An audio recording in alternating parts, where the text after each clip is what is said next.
So we use the hardware simulator to test our chips. There's a very simple procedure. We just have to load the HDL file that contains the interface and the implementation. We then specify the inputs, run the simulation, and then observe the outputs. So this is a window showing the hardware simulator.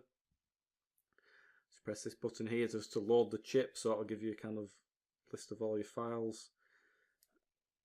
So here we're going to load the not HDL, so you can see this. So this is the implementation for the NOT gate. So you see in this bottom window here that we can see the hardware description language that we've written in a text editor. And we can just enter our inputs here. So we know for the NOT gate we just got a single input in. So we can just put a value 1 in here. And we just simulate, so we can single step by pressing this button here. Then we'll just observe the output in this window. So we know for the NOT gate we've got the output called out.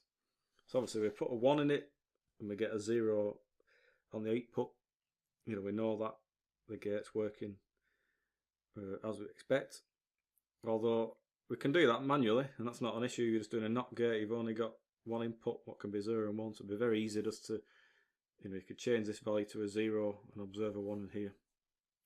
And mostly we're using test scripts. It makes it much easier to test multiple inputs on the different logic gates.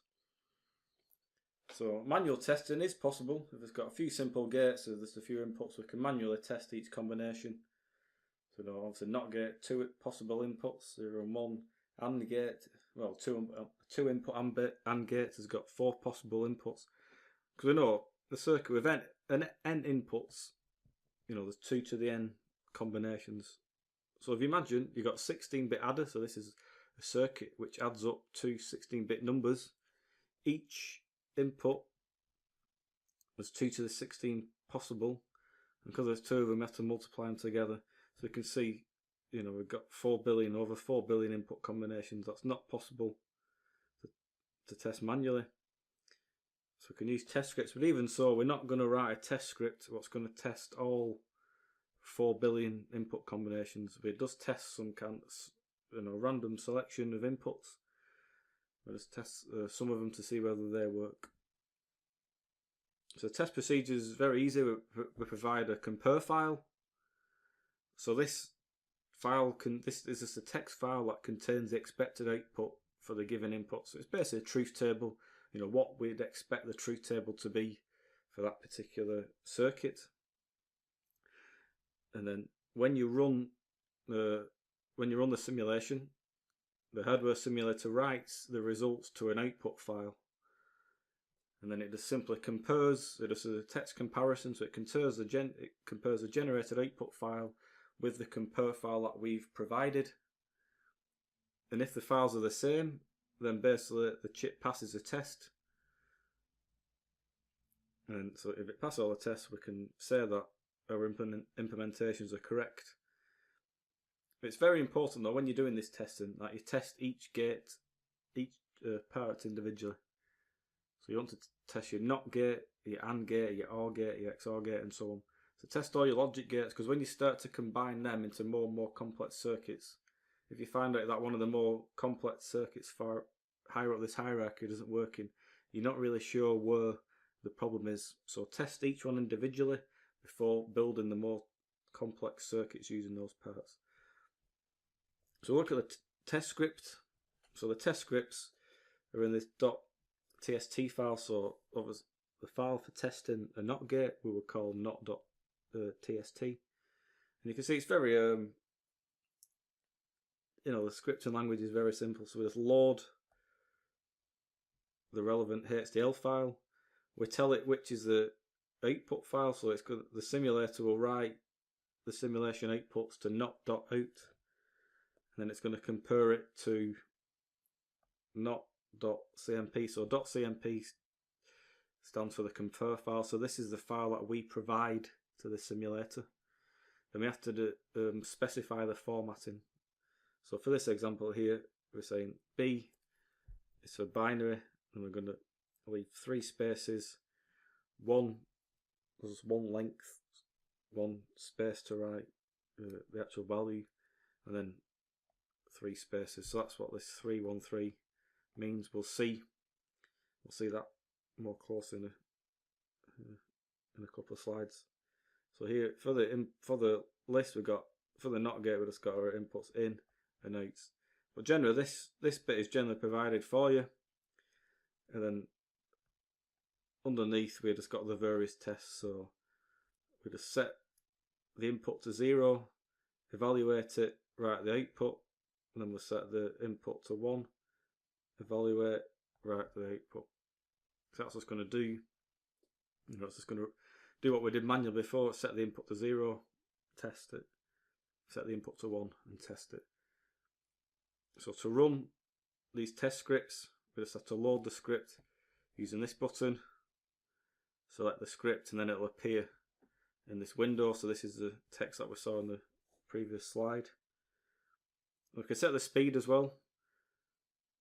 You can just do it, you can do it very slowly, but if you're doing lots of tests, you may want to speed it up. But in the early days, I guess it's better to do it slowly so you can see each one of these being done in turn. And then you simulate by pressing this double arrow button, that will run through. And then we see at the end you get a little window, little message down in the bottom. So end of script. So this example here, end of script, comparison ended successfully. So when you see this message, you know that your implementation of the NOT gate is correct. And then you can move on to doing the AND gate, the OR gate, and so on. And then we can look in this drop down window here, we can view the output and look at the compare files and so on. So we'll look at the output and compare file. So this is a file that we will provide. So we provide the not.compare file. You can see we've got our input columns, the column for the input, the column for the output. It's basically just a truth table. So obviously put a 0 into a NOT gate and we get a 1 on the output. We put a 1 in and we get a 0 on the output. But this is where we can see what that formatting means. So before in the files we saw this kind of 3.1.3. So that means that essentially there's 3, when you write the file there's 3 spaces there. Then there's just 1 digit here. And then there's another 3 spaces before the next column. So it's very important to get that correct, because it does an exact text comparison. This formatting tells it how to write the not.out file. So if you use the wrong formatting, even if your chip is correct, the .out file will not look like the .cmp file. So in this case here, we provided the compare file. We run the simulation, run the test script. The simulator will generate this not.out file. And we can see that they match. So this is where we've got to pass. Both of these files are exactly the same.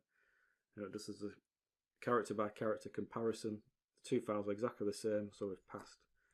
But just for example, if you got the NOT implementation incorrect, so this is our same compare file. This is obviously how the NOT gate is meant to behave. But then for whatever reason we've made a mistake in our implementation and we end up with this. We can see that it's not correct. So this, we know that should be a 1, but it's actually got a 0, and that should be a 0, and we've got a 1. They don't match, and so the test fails.